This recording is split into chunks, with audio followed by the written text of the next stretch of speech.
എന്റെ ധനസമ്പാദനത്തിൽ ആ സമർപ്പണം ഞാൻ മാറ്റിവെച്ചിട്ടില്ല. എന്റെ യാത്രകളിൽ ആ സമർപ്പണം ഞാൻ മാറ്റിവെച്ചിട്ടില്ല. എന്റെ ഏറ്റവും സ്വകാര്യതകളിൽ പോലും റബ്ബേ ആ സമർപ്പണം ഞാൻ മാറ്റിവെച്ചിട്ടില്ല. അള്ളാഹു അദ്ദേഹത്തോട് കൽപ്പിച്ചത് അസ്ലിം, നീ മുസ്ലിമാവ്. മുസ്ലിം എന്ന് പറഞ്ഞാൽ കീഴൊതുങ്ങുന്നവൻ എന്നാണ് അർത്ഥം. അതിന് ഇബ്രാഹിം നബി അലൈഹി വസല്ലമ ജീവിതം കൊണ്ട് തന്നെ തന്റെ ഇടത്തോടുകൂടി കൊടുത്ത മറുപടിയാണ് അസ്ലംതു, ഞാൻ മുസ്ലിമായിട്ടുണ്ട്, ഞാൻ നിനക്ക് മുന്നിൽ കീഴൊതുങ്ങിയിട്ടുണ്ട് നാഥ എന്നുള്ളതാണ്. ഈ അനുസരണമാണ് ഉപാധികളില്ലാത്ത, സംശയങ്ങളില്ലാത്ത, രണ്ടാമതൊരു ചിന്തയില്ലാത്ത ഈ അനുസരണമാണ് ഇബ്രാഹിം നബി അലൈഹി വസല്ലമയുടെ ജീവിതം ലോകത്തെ എല്ലാ മുസ്ലിമീങ്ങൾക്കും സന്ദേശമായി നൽകുന്നത്. നമുക്കെല്ലാവർക്കും അറിയാം, ഫലസ്തീനിൽ സുഖമായി ജീവിച്ചു കൊണ്ടിരിക്കുന്ന അദ്ദേഹത്തിന്റെ കുടുംബത്തോട് മക്കയിലെ മണലാരണ്യത്തിലേക്ക് പോവാൻ കൽപ്പിച്ചു. ഇബ്രാഹിം നബി തയ്യാറായി. അവിടെ നിന്ന് കുടുംബത്തെ ചുട്ടുപൊള്ളുന്ന മരുഭൂമിയിൽ ഉപേക്ഷിച്ചുകൊണ്ട് കടന്നു കളയാൻ കൽപ്പിച്ചു. ഇബ്രാഹിം നബി തയ്യാറായി. സ്വന്തം പിഞ്ചോമന മകനെ അറുക്കാൻ, കഴുത്തറുത്തു കൊല്ലാൻ കൽപ്പിച്ചു. ഇബ്രാഹിം നബി തയ്യാറായി. ഇതെല്ലാം നമുക്കറിയാവുന്ന കാര്യങ്ങളാണ്. എന്നാൽ ഇതിൽ നമ്മൾ മനസ്സിലാക്കേണ്ട ഏറ്റവും സുപ്രധാനമായ ഒന്ന് രണ്ട് കാര്യങ്ങൾ. ഒന്നാമതായിട്ട്, ഫലസ്തീനിൽ സ്വൈര്യമായി കുടുംബത്തോടൊപ്പം താമസിച്ചിരുന്ന ഇബ്രാഹിം നബി അലൈഹി വസല്ലമയോട് റബ്ബ് കൽപ്പിച്ചു, മക്കയിലെ മണലാരണ്യത്തിലേക്ക് പോണം. ഏതൊരു സാധാരണക്കാരനും ആ സമയത്ത് റബ്ബിനോട് ചോദിക്കുന്ന ചോദ്യം, റബ്ബേ എനിക്കത് കഴിയുമോ, എനിക്കത് കഴിയുമോ, വേറെന്തെങ്കിലും ഞാൻ ചെയ്താൽ മതിയോ, പ്രായശ്ചിത്തമായി ഞാൻ എന്തും ചെയ്യാം റബ്ബേ, ഞാൻ നോമ്പ് നോൽക്കാം, ഞാൻ സക്കാത്ത് നൽകാം, ഞാൻ ഇഷ്ടം പോലെ സദഖ നൽകാം, റബ്ബേ ഈ കർമ്മത്തിൽ നിന്ന് എന്നെ നീ മാറ്റി നിർത്തണമേ എന്ന് ചോദിച്ചില്ല ഇബ്രാഹിം. കേട്ട പാതി കേൾക്കാത്ത പാതി ഇബ്രാഹിം കുടുംബത്തെയും കൂട്ടി മക്കയിലേക്ക് പുറപ്പെടുകയാണ്. രണ്ടാമത് മക്കയിലെത്തി. മക്കയിലെ ചുട്ടുപൊള്ളുന്ന മരുഭൂമിയിൽ, ആൾപ്പാർപ്പില്ലാത്ത, ഭക്ഷണമില്ലാത്ത, വെള്ളമില്ലാത്ത മരുഭൂമിയിൽ പിഞ്ചു കുഞ്ഞിനെയും ഉമ്മയെയും തനിച്ചാക്കി മടങ്ങിപ്പോവാൻ റബ്ബ് കൽപ്പിച്ചു. ആ സമയത്തെങ്കിലും ചോരയോടുന്ന ഏതൊരു മനുഷ്യനും റബ്ബിനോട് ചോദിക്കുന്ന ചോദ്യം, റബ്ബേ ഈ കർമ്മത്തിൽ നിന്ന് എന്നെ ഒന്ന് ഒഴിവാക്കി തരണമേ റബ്ബേ, ഞാൻ മറ്റെന്തും ചെയ്യ റബ്ബേ, ഇത് വേണോ, എന്റെ പ്രായം നോക്ക് റബ്ബേ, എന്റെ ജീവിതത്തിന്റെ അവസാന നാളുകളാണ്, വാർദ്ധക്യത്തിന്റെ അവശതകളിലേക്ക് ഞാൻ നീങ്ങിയിട്ടുണ്ട് റബ്ബേ, എന്റെ മനസ്സെത്തുന്നിടത്ത് എന്റെ ശരീരം എത്താത്ത സമയമാണ് റബ്ബേ, ഈ കർമ്മത്തിൽ നിന്ന് എന്നെ മാറ്റി നിർത്തിക്കൂടെ എന്ന് പച്ചയായ ഏത് മനുഷ്യനും ചോദിച്ചു പോകും. ഇബ്രാഹിം നബി അലൈഹി വസല്ലം ചോദിച്ചില്ല. ഇബ്രാഹിം നബി കുടുംബത്തെ ഉപേക്ഷിച്ച് നടന്നു പോകുമ്പോൾ നമ്മൾ അറിയേണ്ട മറ്റൊരു ചരിത്രം കൂടിയുണ്ട്. ആ സമയത്ത് എന്നെ ഉപേക്ഷിച്ച്, എന്റെ മകനെ ഉപേക്ഷിച്ച് കടന്നു പോകുന്ന ഭർത്താവിനെ നോക്കി പിന്നിൽ നിന്ന് അലമുറയിട്ട് തെറി വിളിക്കുന്ന, ആക്രോശിക്കുന്ന ഒരു പെണ്ണെന്ന ഹാജറയല്ല ഇസ്ലാം നമുക്ക് പരിചയപ്പെടുത്തുന്നത്. മറിച്ച് സൗന്ദര്യത്തോടുകൂടി, സാമുഖ്യത്തോടുകൂടി ഇബ്രാഹിം നബിയുടെ കൈകൾ ചേർത്ത് പിടിച്ച് അള്ളാഹുവിന്റെ കൽപ്പനകൾ പൂർത്തിയാക്കാൻ എല്ലാവിധ ഭാവുകങ്ങളും നേരുന്നു എന്ന് പറഞ്ഞ് ഭർത്താവിനെ പറഞ്ഞയച്ച ഹാജറ ബീവി എന്ന മുസ്ലിം ഉമ്മത്തിന്റെ ഉമ്മയെ കൂടി നമ്മൾ പഠിക്കേണ്ടിയിരിക്കുന്നു. ജീവിതത്തിന്റെ ഏറെ പങ്കും ഇബ്രാഹിം നബി അലൈഹി വസല്ലം പ്രാർത്ഥിച്ച ഒരു പ്രാർത്ഥന, റബ്ബി ഹബ്ലി മിനസ് സ്വാലിഹീൻ. കുഞ്ഞുണ്ടായിരുന്നില്ല ഇബ്രാഹിം നബിക്ക്. വാർദ്ധക്യത്തിന്റെ അവസാനം വരെ പ്രാർത്ഥിച്ച് പ്രാർത്ഥിച്ച് കണ്ണുനീരൊലിപ്പിച്ചതിന് റബ്ബ് സമ്മാനം നൽകിയതാണ് ഇസ്മായിൽ എന്ന പൊന്നുമോൻ. ആ പൊന്നുമോനെ കഴുത്തറുത്തു കൊല്ലാൻ, അറവ് ചെയ്യാൻ കൽപ്പിച്ചപ്പോൾ പച്ചക്കരളുള്ള ഏതൊരു മനുഷ്യനും, ഏതൊരു പിതാവും നമ്മളൊന്ന് സങ്കല്പിച്ചു നോക്കുക, നമ്മുടെ മകനെ അറുക്കാൻ റബ്ബ് കൽപ്പിക്കുന്നത് കഴിയുമോ നമുക്ക്? ചിന്തിക്കാൻ പോലും കഴിയാത്ത ആ കാര്യം രണ്ടാമത് ഇതൊന്ന് ചെയ്യണോ എന്ന് ചോദിച്ചിട്ടില്ല ഇബ്രാഹിം. റബ്ബേ ഈ ലോകത്തെ മുഴുവൻ മാടുകളെയും നിന്റെ മുൻപിൽ ഞാൻ ബലിയെറുക്കാം റബ്ബേ, ഈ ലോകത്തെ മുഴുവൻ ഒട്ടകത്തെയും, ഈ ലോകത്തെ മുഴുവൻ പശുക്കളെയും നിന്റെ മുന്നിൽ കൊണ്ടുവന്ന് ബലിയെടുക്കാം റബ്ബേ എന്ന് പറയാൻ ആഗ്രഹമുണ്ടായിട്ടില്ല, പറഞ്ഞിട്ടില്ല ഇബ്രാഹിം നബി അലൈഹി വസല്ലമ. അതാണ് അനുസരണം, അതാണ് അനുസരണം. അതോടൊപ്പം നമ്മൾ കൂട്ടി വായിക്കേണ്ടത്, തന്നെ അറുക്കണമെന്നുള്ളത് അർത്ഥം ഇസ്മായിൽ നബി അലൈഹി വസല്ലമയോട് ഇബ്രാഹിം നബി അലൈഹി വസല്ലമ അവതരിപ്പിക്കുന്ന രംഗമുണ്ട്. അള്ളാഹുവിന്റെ കൽപ്പന, നിന്നെ അറുക്കാനാണ് ഇസ്മായിൽ, എന്താണ് നിന്റെ അഭിപ്രായം? ആ സമയത്ത് ഇസ്മായിൽ നബി അലൈഹി വസല്ലമ പറഞ്ഞ മറുപടി, ഏതൊരു കുട്ടിയും ഉപ്പയുടെ കാണാമറയത്തേക്ക് ഓടി മറയുന്ന ഒരു ബാലനെ അല്ല ഇസ്ലാം നമുക്ക് പഠിപ്പിച്ചു തന്നത്. മറിച്ച് അള്ളാഹു കൽപ്പിച്ചതുമായി സധൈര്യം മുന്നോട്ട് പോവുക എന്ന് പിതാവിന് ധൈര്യം കൊടുത്ത ഇസ്മായിൽ അലൈഹി വസല്ലമയെയാണ് ഇസ്ലാം നമുക്ക് പഠിപ്പിച്ചു തന്നിട്ടുള്ളത്. സഹോദരങ്ങളെ, ആത്മാർത്ഥമായി ചിന്തിക്കുക. ആർക്ക് കഴിയും? ഏത് ഉപ്പാക്ക് കഴിയും? ഏത് ഉമ്മാക്ക് കഴിയും? ഏത് മകന് കഴിയും ഇബ്രാഹിം നബി അലൈഹി വസല്ലമയുടെ കുടുംബത്തെ പോലെ? അതുകൊണ്ടാണ് റബ്ബ് വഇദ്ബതലാ ഇബ്രാഹിം റബ്ബഹു ബികലിമാത്തിൻ ഫഅതമ്മഹുന്ന, ഇബ്രാഹിം നബിക്ക് ഞാൻ കണക്കറ്റ അളവിൽ കവിഞ്ഞ പരീക്ഷണങ്ങളും പ്രവർത്തികളും കൽപ്പനകളും നൽകി. ഫഅതമ്മഹുന്ന, അദ്ദേഹം അതെല്ലാം പൂർത്തീകരിച്ചു. കടമ തീർത്തതല്ല, സമ്പൂർണമായ മനസ്സോടെ നിഷ്കളങ്കമായി അദ്ദേഹം അതെല്ലാം പൂർത്തീകരിച്ചു.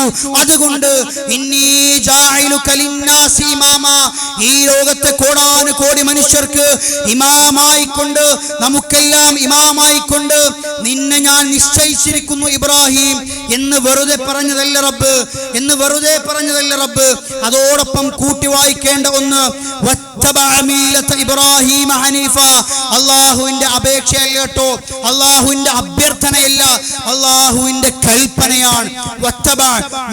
ഇബ്രാഹിം ഹനീഫ, ഇബ്രാഹിം നബി അലൈഹി വസല്ലമയുടെ ചര്യ, ഇബ്രാഹിം നബി അലൈഹി വസല്ലമ കാണിച്ചു തന്ന ജീവിത മോഡൽ നമ്മളോട് പകർത്തണമെന്ന റബ്ബിന്റെ അപേക്ഷയല്ല, റബ്ബിന്റെ കൽപ്പനയാണ്. സഹോദരങ്ങളെ, എന്താ ഇബ്രാഹിമി മില്ലത്ത്? ഇബ്രാഹിമി മില്ലത്ത് 100% അനുസരണയാണ്. യാതൊരു സംശയവുമില്ല, അനുസരണയാണ്. എന്താ അനുസരണം എന്ന് പറഞ്ഞാൽ, എനിക്കിഷ്ടമുള്ളത് തിരഞ്ഞെടുത്ത് ഇഷ്ടമില്ലാത്തത് മാറ്റി വെക്കലല്ല അനുസരണം. എനിക്ക് പ്രയാസമുള്ള കാര്യങ്ങൾ മാറ്റിവെച്ച് പ്രയാസമില്ലാത്ത, പ്രതിസന്ധികളില്ലാത്ത, വേദനകളില്ലാത്ത, ഇഷ്ടമുള്ള, സാമുഖ്യമുള്ള, സൗകര്യമുള്ള കാര്യങ്ങൾ മാത്രം ചെയ്യലല്ല അനുസരണ എന്ന് പറഞ്ഞാൽ. റബ്ബ് കൽപ്പിച്ചോ മറ്റൊന്നും എനിക്കില്ല, എന്റെ ശരീരം എനിക്ക് പ്രശ്നമല്ല, എന്റെ സമ്പത്ത് എനിക്ക് പ്രശ്നമല്ല, എന്റെ സൗകര്യങ്ങളും കച്ചവടവും എനിക്ക് പ്രശ്നമല്ല, മറിച്ച് എന്റെ പ്രശ്നം റബ്ബ് എന്നോട് കൽപ്പിച്ചു എന്നതാണ്. ആ കൽപ്പന പൂർത്തീകരിക്കാൻ ഞാൻ ബാധ്യസ്ഥനാണ്. സഹോദരങ്ങളെ, ഈ ഇബ്രാഹിമി മില്ലത്ത് പിൻപറ്റാൻ കഴിയില്ല എന്ന് പറയുന്നവരോട് എനിക്കതിന് സൗകര്യമില്ല. ഈ കാര്യം പടച്ചവൻ അങ്ങനെ എന്തൊക്കെ പറഞ്ഞിട്ടുണ്ട്, ആ കാര്യങ്ങളെല്ലാം ജീവിതത്തിൽ പകർത്തിയാൽ എനിക്ക് എങ്ങനെ ജീവിതം മുന്നോട്ട് കൊണ്ടുപോകാൻ കഴിയും? എന്റെ സൗകര്യങ്ങൾക്ക് ഇസ്ലാമിന്റെ എല്ലാ ദീനും പാലിക്കുന്നത് തടസ്സമാണ് എന്ന് പറയുന്നവരോട് അള്ളാഹു പറയുന്നത്, ഇബ്രാഹിമി മില്ലത്തിനോട് ആരെങ്കിലും മുഖം തിരിച്ചു കളഞ്ഞാൽ അവനേക്കാൾ വിഡ്ഢി ഈ ഭൂമിയിൽ മറ്റാരുമില്ല, അവനേക്കാൾ പൊട്ടൻ ഈ ഭൂമിയിൽ ആരുമില്ല. ഈ ലോകത്തും പരലോകത്തും ഏറ്റവും ശ്രേഷ്ഠനായി ഇബ്രാഹിം നബിയെ ഞാൻ നിശ്ചയിച്ചിരിക്കുന്നു എന്ന് റബ്ബ് പറഞ്ഞത് തമാശയല്ല. നിങ്ങൾക്ക് ഈ ലോകത്തും പരലോകത്തും വിജയിക്കണമോ? മില്ലത്തു ഇബ്രാഹിം. നിങ്ങൾക്ക് സ്വർഗം കരസ്ഥമാക്കണോ? മില്ലത്തു ഇബ്രാഹിം. നിങ്ങൾക്ക് കുടുംബത്തോടു കൂടി സ്വർഗത്തിലേക്ക് പ്രവേശിക്കണമോ?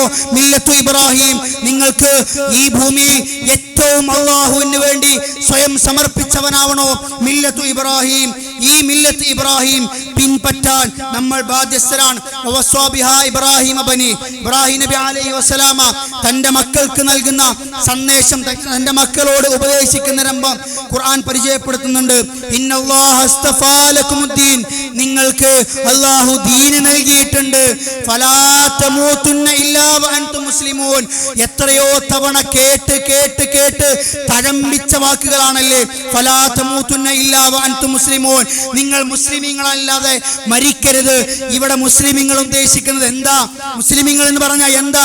പൂർണ്ണമായും എനിക്കിഷ്ടമില്ല എങ്കിലും, എനിക്ക് താല്പര്യമില്ല എങ്കിലും, എനിക്ക് സാഹചര്യം അനുകൂലമല്ല എങ്കിലും റബ്ബിന്റെ കൽപ്പനകൾ സദാ പൂർത്തീകരിക്കുന്നവൻ, സദാ സമർപ്പിച്ചവനാണ് മുസ്ലിം.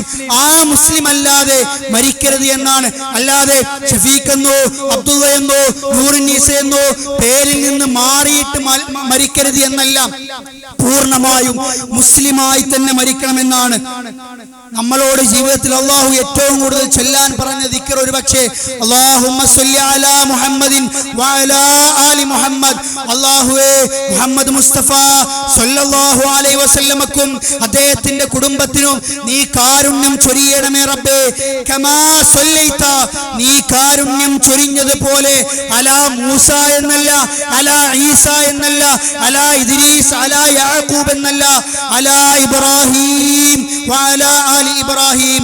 ഇബ്രാഹിം നബി അലൈഹി വസല്ലമക്കും അദ്ദേഹത്തിന്റെ കുടുംബത്തിനും നീ കാരുണ്യം ചൊരിഞ്ഞതുപോലെ റബ്ബേ മുഹമ്മദ് മുസ്തഫ സ്വല്ലല്ലാഹു അലൈഹി വസല്ലമയുടെ കുടുംബത്തിനും അദ്ദേഹത്തിനും നീ കാരുണ്യം ചൊരിയണമേ എന്ന് പ്രാർത്ഥിക്കാൻ കൽപ്പിച്ചത് എന്തിനാ? വത്തഖദല്ലാഹു ഇബ്രാഹിമ ഖലീല. എന്റെ ബെസ്റ്റ് ഫ്രണ്ടായി റബ്ബ് പറയാ, എന്റെ ബെസ്റ്റ് ഫ്രണ്ടായി, ഇന്നത്തെ ഭാഷയിൽ എന്റെ ബെസ്റ്റിയായി ഞാൻ ഇബ്രാഹിം നബി അലൈഹി വസല്ലമയെ തിരഞ്ഞെടുത്തു എന്ന് റബ്ബ് പറഞ്ഞത് എന്തിനാ? എത്ര പ്രവാചകന്മാരുണ്ട്, അവരോട് റബ്ബിന് സ്നേഹമില്ലേ? ഇല്ലാഞ്ഞിട്ടല്ല. അതാണ് മില്ലത്തു ഇബ്രാഹിം, അതാണ് ഇബ്രാഹിം നബി അലൈഹി വസല്ലമ ജീവിച്ച് കാണിച്ച മാതൃക. സഹോദരങ്ങളെ, ആത്മാർത്ഥമായി നമ്മൾ വിലയിരുത്തണം, ആത്മാർത്ഥമായി നമ്മൾ വിലയിരുത്തണം. മില്ലത്തു ഇബ്രാഹിം മുസ്ലിമീങ്ങൾക്ക് പറഞ്ഞതാണെങ്കിൽ നമ്മൾ എവിടെ നിൽക്കുന്നു എന്നുള്ളത് കൃത്യമായി വിലയിരുത്തണം. സഹാബാക്കളുടെ ചരിത്രം നമുക്ക് എല്ലാവർക്കും അറിയാം. ഇബ്രാഹിം നബിക്ക് ശേഷം മില്ലത്തു ഇബ്രാഹിം ജീവിതം കൊണ്ട് കാണിച്ചു തന്ന ഒരുപാട് പിന്മുറക്കാർ കഴിഞ്ഞു പോയിട്ടുണ്ട്. ഉഹദ് യുദ്ധത്തിന് ശേഷം പ്രവാചകൻ സല്ലല്ലാഹു അലൈഹി വസല്ലമയും അനുചരന്മാരും ഒരുമിച്ച് നിൽക്കുക. നബി സല്ലല്ലാഹു അലൈഹി വസല്ലമയുടെ നെറ്റി പൊട്ടി ചോരയൊലിക്കുന്നുണ്ട്, കൈകാലുകൾ അറ്റുപോയവരുണ്ട്, ശരീരം വികൃതമായവരുണ്ട്, ശരീരത്തിന്റെ അവയവങ്ങൾ ചെത്തിമാറ്റിയവരുണ്ട്, ഒന്ന് ചലിക്കാൻ പോലും കഴിയാത്ത രൂപത്തിൽ ശരീരത്തിന്റെ ചലനമറ്റവരുണ്ട്. അവർക്ക് മുൻപിൽ റസൂലുള്ളാഹി വന്നിട്ട് പറയാ, നാളെ സൂര്യോദയം ഉണ്ടെങ്കിൽ ഹംറാഉൽ അസദിലേക്ക് എത്തിച്ചേരണം. ആ സമയത്ത് സഹാബാക്കൾ ചോദിച്ച ഒരേ ഒരു ചോദ്യം, റസൂലേ റസൂലേ, അറ്റുതൂങ്ങുന്ന കൈകളുമായി, അറ്റുതൂങ്ങുന്ന കാലുകളുമായി, വികൃതമായ ശരീരവുമായി, ചോരവാർന്നൊലിക്കുന്ന ശരീരവുമായി ഈ രാത്രി തന്നെ പോകണമെന്നത് റബ്ബിന്റെ കൽപ്പനയാണോ? അതെ എന്ന് കേട്ടപ്പോൾ രണ്ടാമത് ചോദിച്ചിട്ടില്ല സഹാബ, അറ്റുതൂങ്ങുന്ന കാലും കൈയുമായി, രണ്ട് കാലുകളില്ലാത്തവർ ആളുകളുടെ തോളത്തേറി നടന്നു, കൈകാലുകളില്ലാത്തവൻ വേച്ചു നടന്നു. ശരീരത്തിന്റെ ഓരോ അവയവങ്ങൾ പെറുക്കി കയ്യിൽ പിടിച്ച് സഹാബ നടന്നു. പിറ്റേന്ന് പുലരുമ്പോൾ ഹംറാഉൽ അസദിൽ 140ഓളം സഹാബാക്കളുണ്ട്. എന്തിനു വേണ്ടി സഹോദരങ്ങളെ, എന്തിനു വേണ്ടി? അതാണ് മില്ലത്തു ഇബ്രാഹിം. എന്റെ റബ്ബ് എന്നോട് കൽപ്പിച്ചിട്ടുണ്ട്, മറ്റൊന്നും എനിക്ക് പ്രശ്നമില്ല, അത് റബ്ബിന്റെ കൽപ്പനയാണ്. അതാണ് മില്ലത്തു ഇബ്രാഹിം. നമ്മൾ ഓർക്കുക, ആത്മാർത്ഥമായി നമ്മൾ ചിന്തിക്കുക. ഇബ്രാഹിമി മില്ലത്ത് ആണ് മുസ്ലിമിന്റെ അടയാളമെങ്കിൽ, ഇബ്രാഹിമി മില്ലത്താണ് മുസ്ലിമിന്റെ അടയാളമെങ്കിൽ നമ്മൾ എവിടെയാണ് നിൽക്കുന്നത് എന്നുള്ളത് നമ്മൾ കൃത്യമായി അന്വേഷിക്കുക. സഹോദരങ്ങളെ, അവസാനിപ്പിക്കുകയാണ്. സഹാബ കാണിച്ച മാതൃക ഇബ്രാഹിം നബി അലൈഹി വസല്ലമയുടെ പൂർണ്ണമായ പിൻപറ്റലാണെങ്കിൽ നമ്മൾ ആലോചിക്കേണ്ട വിഷയം, എന്റെ വിഷയങ്ങളിൽ, എന്റെ ജീവിതത്തിന്റെ ഇടപാടുകളിൽ അള്ളാഹുവിന്റെ കൽപ്പനകൾ കൃത്യമായി എനിക്ക് ലഭിച്ചിട്ടുണ്ട്. എന്റെ താടി എങ്ങനെയാവണം, എന്റെ മുടി എങ്ങനെയാവണം, എന്റെ വസ്ത്രധാരണം എങ്ങനെയാവണം, എന്റെ ധനസമ്പാദനം എങ്ങനെയാവണം, ഞാൻ ധനം ചിലവഴിക്കേണ്ടത് എങ്ങനെയാണ്, എന്റെ കുടുംബത്തിലുള്ള ഇടപാടുകൾ എങ്ങനെയാണ്, എന്റെ ആൺ പെൺ സുഹൃത്തിന്റെ അതിർവരമ്പുകൾ ഏതെല്ലാം, അങ്ങനെ തുടങ്ങി ഈ ജീവിതത്തിൽ ഹറാമും ഹലാലും മരിക്കുന്നത് വരെ എങ്ങനെ ജീവിക്കണമെന്ന് കൃത്യമായി എന്റെ റബ്ബ് കൽപ്പിച്ചിട്ടുണ്ട്. ആ കൽപ്പനകൾ സംശയലേശമന്യേ പൂർത്തീകരിക്കുന്നവനാണ് മുസ്ലിമെങ്കിൽ ഓരോ നമസ്കാരത്തിലും അള്ളാഹുവിന്റെ മുൻപിൽ കൈകൾ കെട്ടി വജ്ജഹത്തു വജ്ഹി ലില്ലദി എന്ന് പറഞ്ഞ് റബ്ബിനോട് പറയുന്ന ഒരു കരാറില് അവസാനം വഅന മിനൽ മുസ്ലിമീൻ, റബ്ബേ ഞാൻ മുസ്ലിമീങ്ങളിൽപ്പെട്ട ഒരാളാണ് എന്ന് പറയുമ്പോൾ ചങ്ക് പിടയണം, നമ്മളുടെ കൈകാലുകൾ വിറക്കണം. കാരണം മില്ലത്തു ഇബ്രാഹിമാണ് മുസ്ലിമെങ്കിൽ, മില്ലത്തു ഇബ്രാഹിമാണ് മുസ്ലിമെങ്കിൽ നമ്മുടെ ജീവിതവും ഇബ്രാഹിം നബി അലൈഹി വസല്ലമയുടെ ജീവിതവും തമ്മിൽ താരതമ്യം ചെയ്യാൻ നമ്മൾ തയ്യാറാവണം. അവസാനിപ്പിക്കുകയാണ്. ഏറ്റവും കുറഞ്ഞത് റബ്ബെന്ത് കൽപ്പിച്ചാലും കേട്ട പാതി കേൾക്കാത്ത പാതി ചെയ്യാൻ പൂർത്തീകരിക്കാൻ തയ്യാറാകുന്ന ഇബ്രാഹിം എന്ന ഉപ്പയാവാൻ നമ്മുടെ കുടുംബത്തിലെങ്കിലും നമുക്ക് കഴിയണം. ഭർത്താവിന്റെ ദീനിയായ വിഷയങ്ങളിൽ പൂർണ്ണമായും സപ്പോർട്ട് നൽകി ഹാജറ എന്ന ബീവിയാവാൻ നമ്മുടെ കുടുംബത്തിൽ ഉമ്മയാവാൻ നമുക്ക് കഴിയണം.